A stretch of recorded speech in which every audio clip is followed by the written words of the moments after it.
모르면 이유를 물어야 합니다. 오늘 말씀 제목이에요. 이런 제목을 위해서 오늘의 설교는 좀 특이하게 좀 시작하겠습니다. 우선 불경 낭독을 잠깐 들어보세요.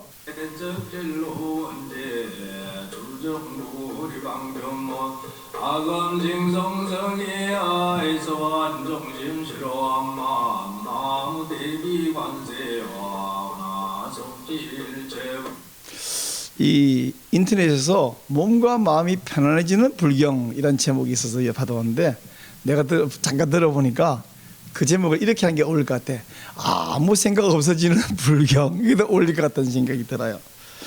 이 불경의 특징은 들어도 무슨 소리인지 모른다는 거예요. 자, 그러면 이번에는 꾸란을 한번 들어볼래요?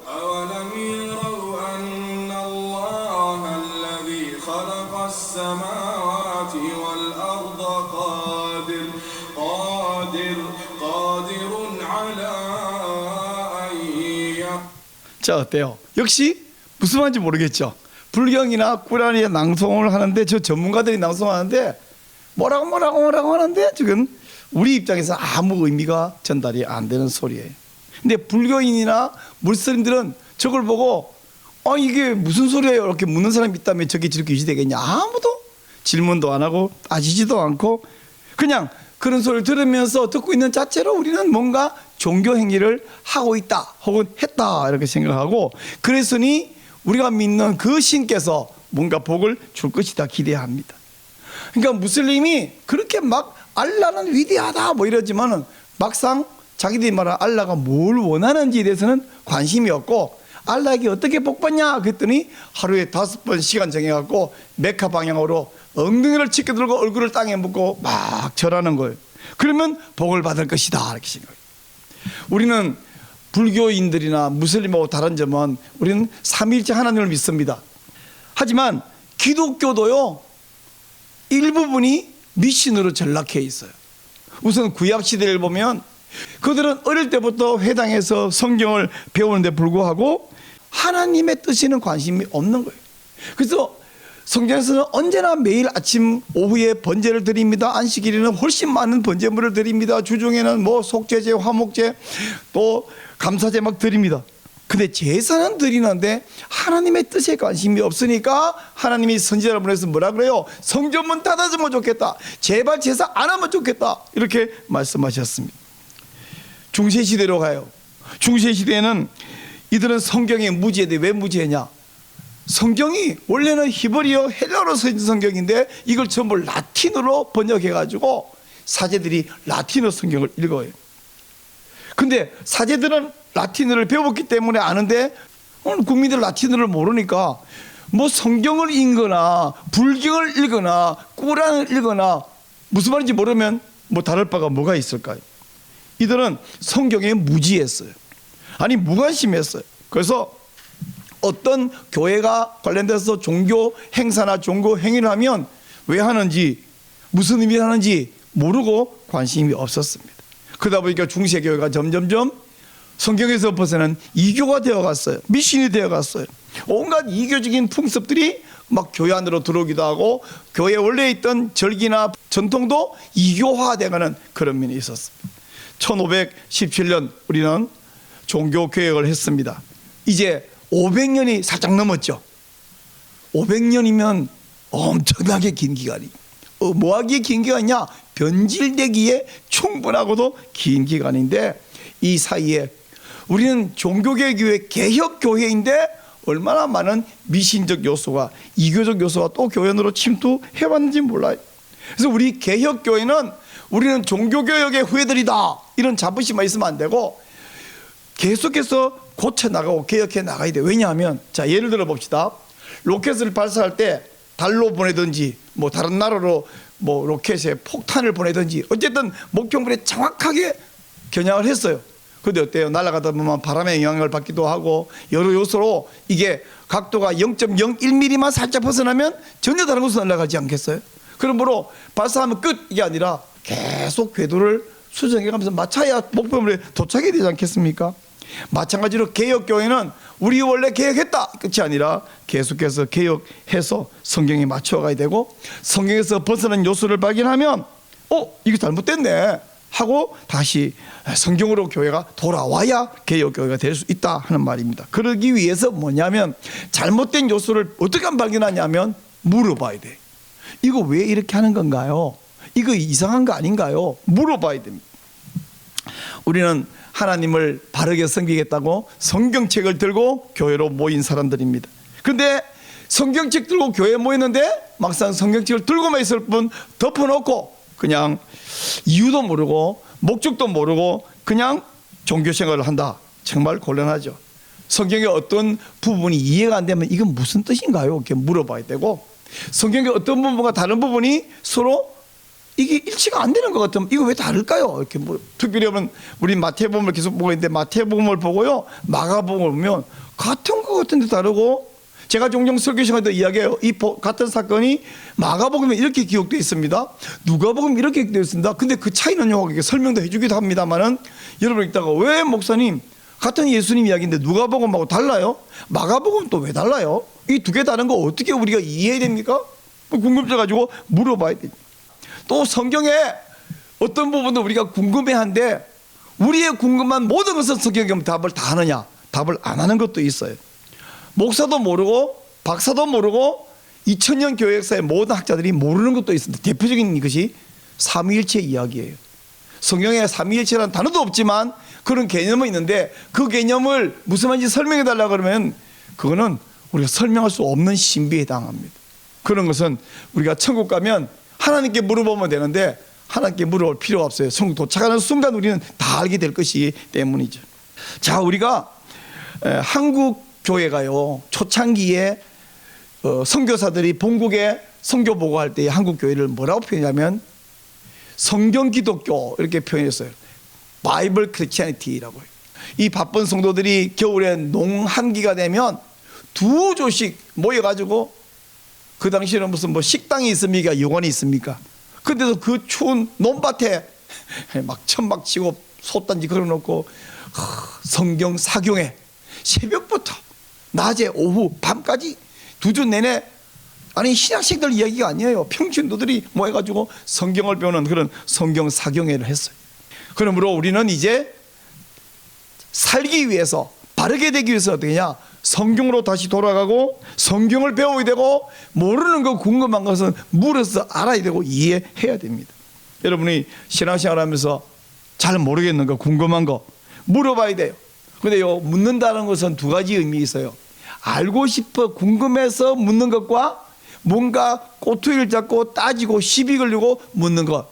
예수님의 사역을 가만히 보면 제자들이나 주변 사람들이 정말 궁금하고 알고 싶어 물을 때는 예를 들어가면서 얼마나 친절하게 대답하시는지 몰라. 그러나 바리새인이나 사두개인이나 율법학자나 다른 사람들이 와서 질문할 때 예수님께서는 대답을 하기보다는 그들이 두 번 입을 못 열도록 혼을 내주어 버리지 친절하게 대답을 안 해준 것을 봅니다. 왜냐하면 얘네는 대답해 주면 그것 붙들고 또 다음 질문하고 또 다음 질문을 어떻게 곤경에 빠뜨릴까, 이게 목표이기 때문에 예수님 대답을 안 해주죠. 오히려 그들이 말 못할 어떤 다른 질문을 한다든지 이렇게 해서 대답을 안 해줍니다. 그러므로 여러분이 신앙생활을 하면서 이 바리새인 율법학자들 같은 질문이 아니라 정말 순수한 궁금증과 내가 알고 이해하고 또 이것을 나보다 더 늦게 신앙생활하는 어린 성도에게 설명해주고, 그러기 위해서 여러분이 물어봐야 됩니다. 근데요, 질문을 하려면 뭐가 필요하냐면 모르면 되는 게 아니라 뭘 알아야 질문해요. 질문도 수준이 있어야 되고 실력이 있어야 되거든요. 여러분 예를 들어 볼게요. 이런 질문에 여러분 답할 수 있나요? 자, 우리는 왜 주일마다 교회에 모입니까? 우리는 왜 일주일에 7일마다 한 번씩 모입니까? 우리가 예배 중에 헌금을 왜 합니까? 우리는 왜 성찬식을 합니까? 근데 성찬식은 왜 석 달에 한 번씩 1년에 4번을 합니까? 성찬식 할 때 보면 성찬기를 놓고 그 위에 흰 천으로 이렇게 덮어요. 한번 궁금해 본 적 없어요? 왜 성찬기는 흰 천으로 덮을까? 자, 어떤 교회는, 우리는 안 하는데 어떤 교회는 예배 시작할 때 여기 종이 있어서 종을 땡땡땡 3번을 쳐요. 종은 왜 치는가? 그걸 왜 한 번도 아니고 5번 아니고 꼭 3번을 치는가? 새벽 기도는 왜 아침 5시에 그 꼭두 새벽에 꼭 모입니까? 얼마 전에 부활절이 지나갔잖아요. 부활절 되면 계란을 꼭 삶아요. 거기다 막 온갖 예쁘게 입히기도 해요. 근데 부활절에 왜 계란을 삶고 계란을 나눠주고 거기다가 막 색깔을 입히고 예쁘게 하면 그거 왜 할까요?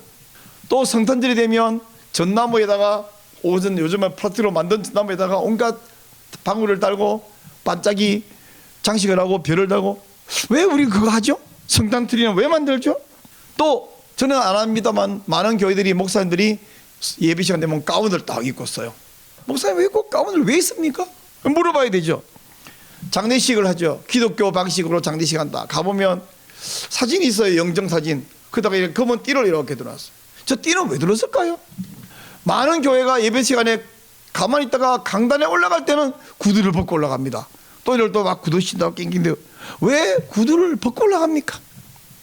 모든 궁금한 거는 물어보고 답을 얻고 이해하고 다른 사람에게 설명할 수 있어야 되는데 교회를 2달 다닌 사람이야 모를 수 있지만 10년 다닌 사람도 30년 다닌 사람도 몰라. 관심 없어. 다른 사람이 물어. 나도 몰라. 모르는 건 그건 자랑이 아니죠. 또 물어봐갖고 답이 들었다 해서 바로 다 이해되느냐? 바로 이해 안 되는 게 있습니다. 그러면 한 주간 생각해보고 정리해보고 모르면 다음 주에 와서 지난번에 이렇게 설명해 주시는데 제가 곰곰이 생각해보니까 이 부분은 좀 이해가 안 되는데 좀 더 가르쳐주세요. 이게 뭐예요? 지금 얘가 하는 이게 성경 공부지. 성경 공부가 딱 자 말씀하시옵소서 종이 듣겠나이다. 다 듣고 나서 내가 뭐라 그랬죠? 아이고 그 제가 그걸 어떻게 다 기억해요? 이러면 사람이 아니잖아요. 무슨 돌멩이를 놓고 얘기하는 것도 아니고 물어보고 그 당장 질문에 답을 들었는데 내가 이해가 되는 것도 있고 안 되는 것도 있고 수준마다 다르고 사람마다 다른데 이해 안 된다고 설명 엉터리라고 화를 낼 것은 아니고요. 이해를 갖추어서 질문해야 자연스러운 대화가 됩니다. 자, 또 어떤 질문은 목사도 많이 알지만 어떤 한 부분에 대해서는 미처 생각을 안 해봤거나 자기도 배우지 않아서 모르는 부분이 있을 수 있어요. 그 부분은 내가 생각을 안 해봤다. 내가 잠깐만 좀 알긴 알지만 어렴풋하게 알아서 지금 내가 엉터리 답하면 안 되겠으니까 잘 정리해서 다음 주에 알려주겠다. 이래서 목사도 그것 때문에 수준도 올라가고 또 잘 정리되고 이러면 좋죠. 또 어떤 중요한 것은 성경적인 답을 얻었는데 그 성경적인 답하고 우리가 처한 현실하고 이게 맞을 때도 있지만 안 맞을 때가 많다고요. 그냥 안 맞는 게 아니라 아주 막 현저한 차이가 날 때 있습니다. 예를 들어서 우리 조선 초기에 신앙생활 처음 할 때 그런 일이 있었죠. 어떤 남자가 부인이 둘도 있고 셋도 있고 그 부인마다 집에 자식도 있단 말이죠. 근데 선교사님이 복음 전하고 예수 믿고 세례 받으려고 그러니까 둘째 셋째 부인 첩과 자식 그 첩을 다 내보내고 관계를 끊으시오. 어떻게 내 가족인데 이 둘째도 셋도 다 내 마누라인데 이거 어떻게 끊습니까? 그럼 세례 받을 수 없습니다. 자, 이 현실하고 성경이 얼마나 안 맞아요? 자, 오늘날 세례 받고 집사 임명받으려고 그러니까 수입의 11조를 바치십시오. 10분의 1이 그게 얼마나 큰데 그거 다 먹고 살아도 먹고 살기 힘든데요. 자, 성경과 우리의 현실이 이 외에도 안 맞는 것이 많습니다. 나는 일요일의 수입이 평상시의 절반인데 그걸 가게 문을 닫아놓고 교회를 오라고요? 이건 못합니다. 자, 그러면 목사님이 하는 이야기는 특별히 저 성경 이야기는 현실하고 안 맞아. 그건 신자가 아니죠. 현실하고 안 맞는데 어떻게 내가 맞춰볼까?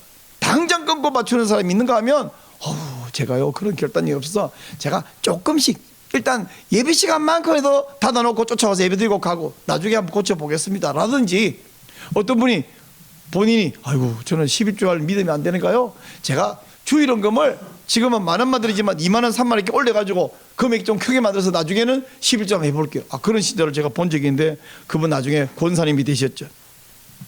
오늘 말씀 본문에 보니까 자기들의 생각이 짧아서 혹은 자기들이 잘못된 생각을 하고 있어서 예수님께 와가지고 이거 왜 이렇게 하는 건가요?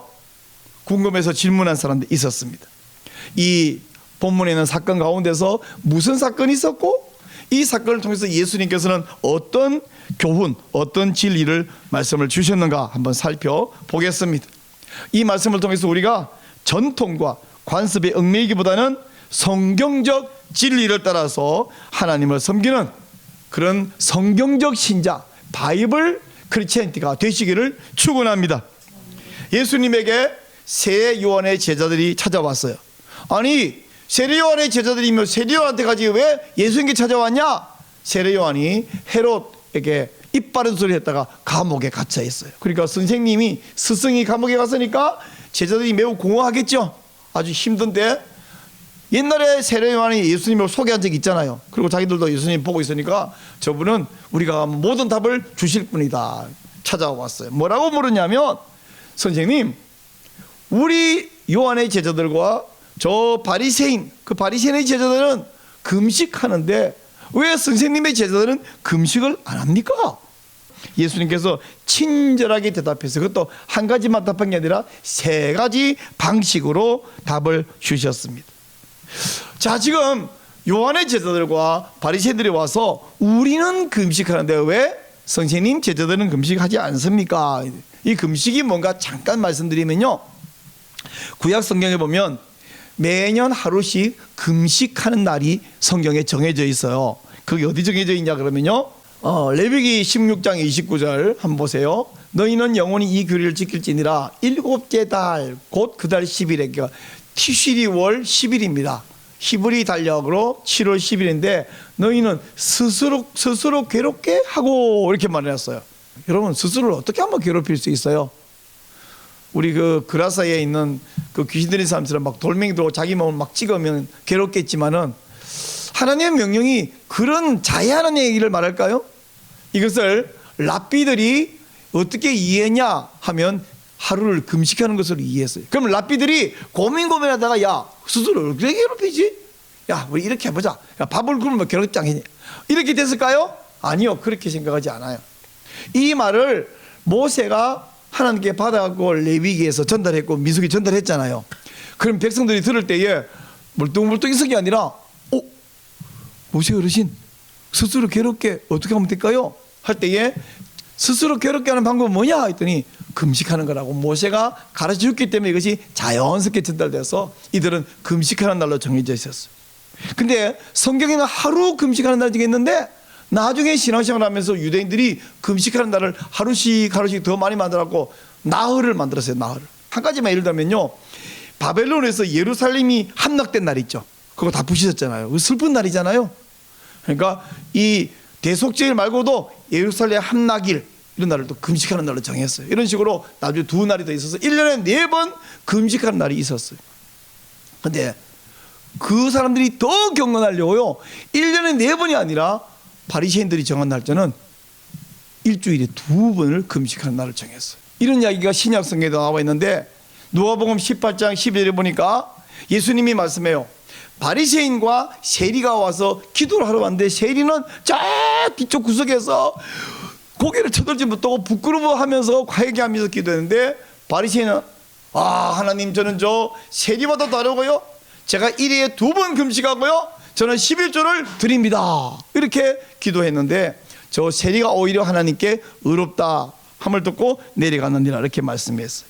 자, 이 사람들은요, 바리새인들은 지금 일주일에 2번 금식하는데, 그 금식이 원래 왜 하는 건지, 그것보다 중요한 건 뭐냐면, 내가 금식하고 있다, 일주일에 2번씩이나.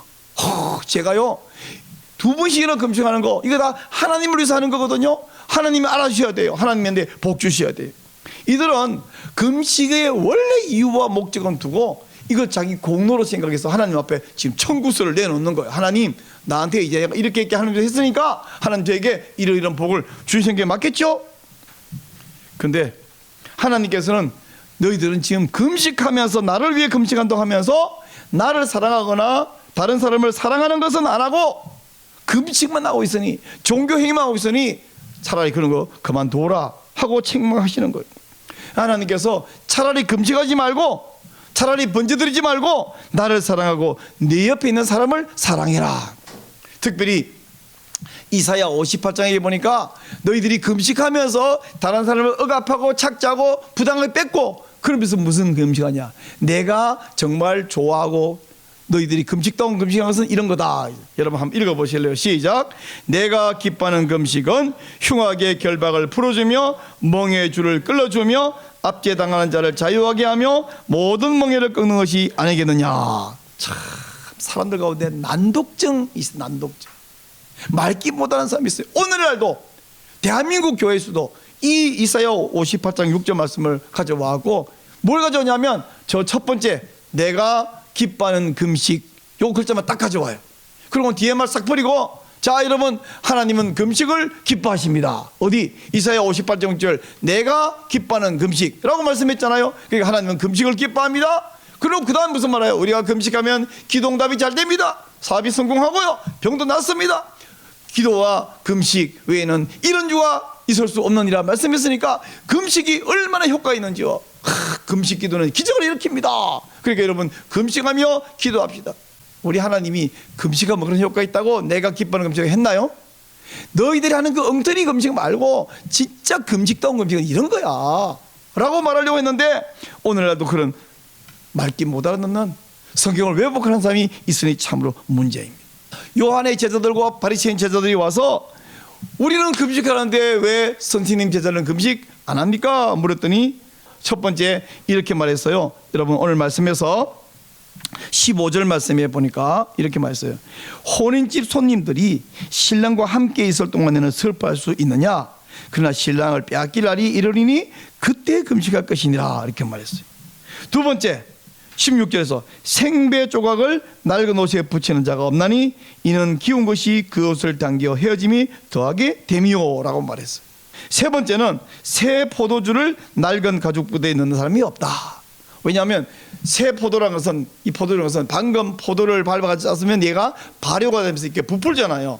근데 양 가죽으로 만드는 이 부대에다가 넣어놓으면 새로운 가죽은 점점점 팽창을 할 수 있는데 낡은 가죽은 더 이상 팽창할 수가 없으니까 터져버려요. 그래서 새 포도주는 새 부대에 넣어야 된다. 그건 너무 당연한 이야기, 아는 이야기예요. 그런데 이게 쉽게 이해되는 말이 아니에요.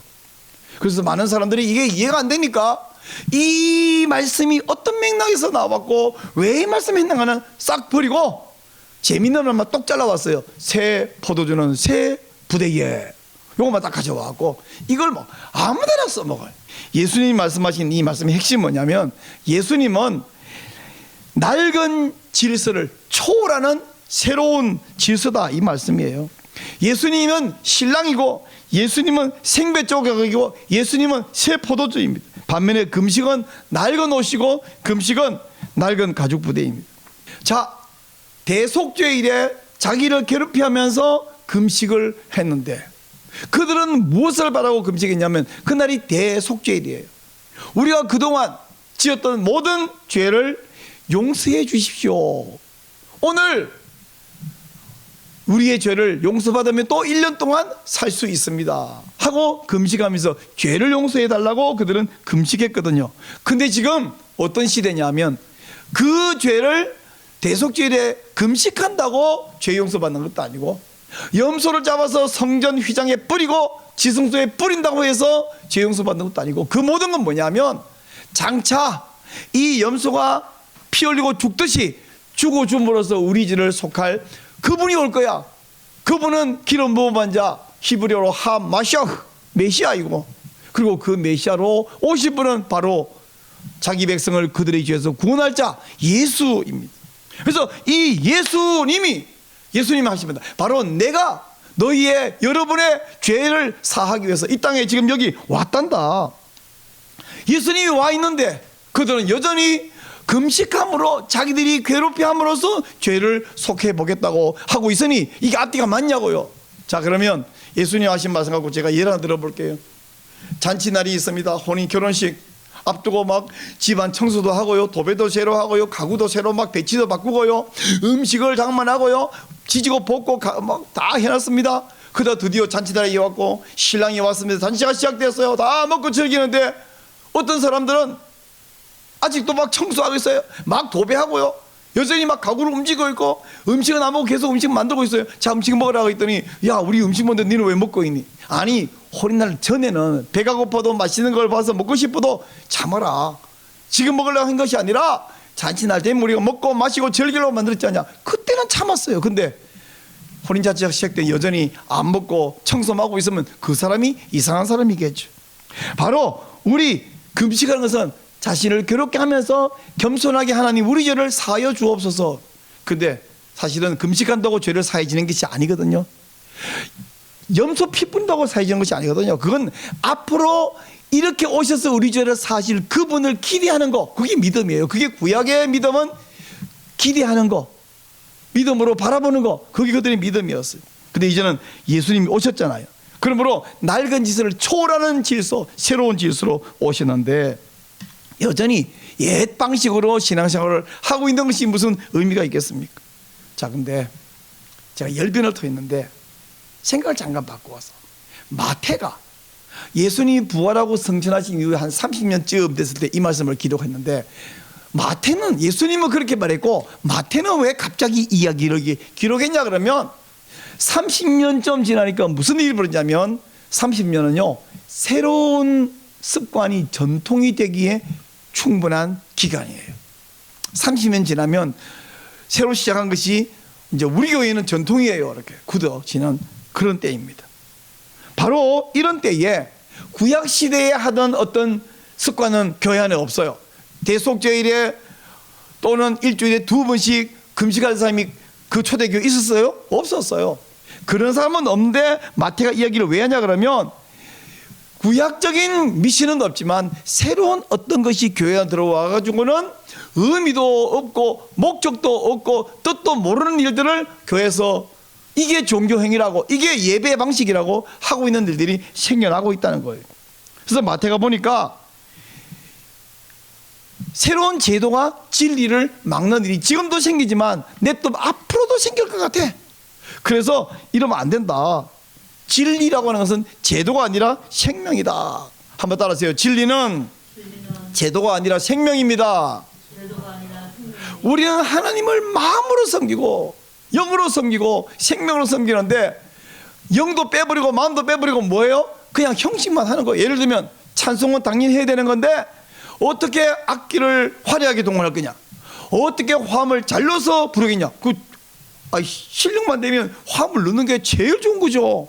악기도 할 수 있으면 더 많은 악기를 가져온 게 정말 좋죠. 구약 성경에도 막 온갖 퉁소와 현악과 타악기를 동원해서 찬양이라는 말씀이 연이 시편이 많잖아요. 근데 그럼 그거 없으면 찬송이 안 되냐? 또 그거 있으면 다 찬송이 되냐? 아니 그건 더 잘하기 위한 방법이지만 그거에 뭐 악기가 혹시 하다가 안 맞는 경우도 있겠죠. 실력이 안 돼갖고 실수로 화음이 안 맞고 하다가 막 틀리는 경우 있죠. 목사들 앞에서 찬송 틀리게 인도해서 뭐 잘하는 건 아니지만 가끔 있어요. 실력이 안 돼갖고. 그런데 실력이 다 돼가 되는데 막상 하나님께 드리는 찬양에 마음이 없다. 하나님 기뻐 받으시겠냐고요. 중요한 것은 하나님을 진짜 높이고 싶고 정말 감사하는 마음이 첫 번째잖아요. 목적이 그건데 언제가 모든 찬양하는 사람이 그런다 말은 아니니까 오해하지 말고요. 찬양을 하는데 모든 걸 다 잘하는데 막상 마음은 없다. 그건 하나님께 드린 찬양 아니라는 거예요. 내용이 중요하지 형식은 그 내용을 담기 위한 거예요. 담기 위한. 우리 계란 먹을 때 껍데기 먹는 거 아니잖아요. 안에 있는 흰자 노른자 중요해요. 그렇다고 막 온갖 지저분한 거 묻어 있는 걸 좋아한다는 말은 아닙니다. 껍데기 깨끗한 게 좋아요. 그러나 껍데기는 화려한데 안에 보니까 썩은 게 들어있거나 이러면 이상하죠. 잘못된 거죠. 사랑하는 여러분, 우리가 교회를 다닙니다. 목사님일 거냐, 목사님 시키대로 하면 되죠. 맞아요. 목사가 특별히 잘못된 사람이 가끔 있겠지만 거의 대부분은 정상적으로 갑니다. 그러나 성도는 아무것도 모르고 그냥 따라오면 되는 것이 아니라 여러분 덮어놓고 목사 믿고 따라오십시오. 이게 굉장히 위험한 발언입니다. 목사가 잘못될까 봐가 아니라 그거 왜 하는 건가요? 무슨 의미가 있는지도 알고 싶어요. 이유를 알고 싶어요. 어떻게 하면 더 잘하는 걸까요? 지금 말씀하신 그것이 맞는 말인 건 알겠는데 성경에서는 어디에 관련되거나 근거 구절은 어디 있습니까? 성경을 통해서 배우고 싶습니다. 물어봐야 되죠. 이유를 모르면 물어야 됩니다. 근데 우리가 배우지도 않고 그냥 신앙생활을 한다고 열심히만 하면 뭐가 되냐? 미신 종교로 타락해버리는 일이 구약시대에도 있었고 중세시대에 아주 그런 것이 막 충만했고 종교개혁 이후 500년 동안 해도 그런 요소들이 있다는 거예요. 여러분, 오늘 이후에는 여러분이 내가 볼 때 이분이 궁금할 것 같은데 모를 것 같은데 안 묻는다. 그럼 내가 물어볼 거예요. 이거 아십니까? 왜 그렇습니까? 그러면 또 삐져가지고 목사님이 나를 지금 모르는 것 뻔히 알면서 시험하고 있다. 아니, 내가 시험하고 있는 것이 아니라 왜 안 물어봅니까? 좀 물어보라고요.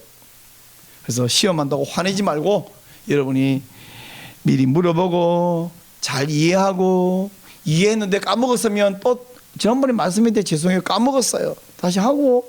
그리고 다른 어떤 초신자가 와서 먼저 교회 다닌다고 집사님 저거 무슨 뜻으로 왜 하는 거예요?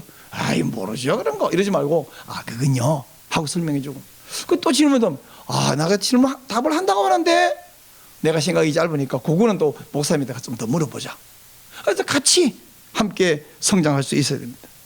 만일 교회 안에서 물어봤는데 답이 안 나와, 이상한 거야. 그거 성경에 어디 있는 건지 좀 알고 싶다는데 성경에 근거도 없고, 성경에 근거 보니까 그 말씀하고 이 내용이 안 맞아. 그러면 안 맞는 것 같은데, 함께 고민하고 고치고 잘못된 거 발견하면 버리고, 이것이 정상입니다.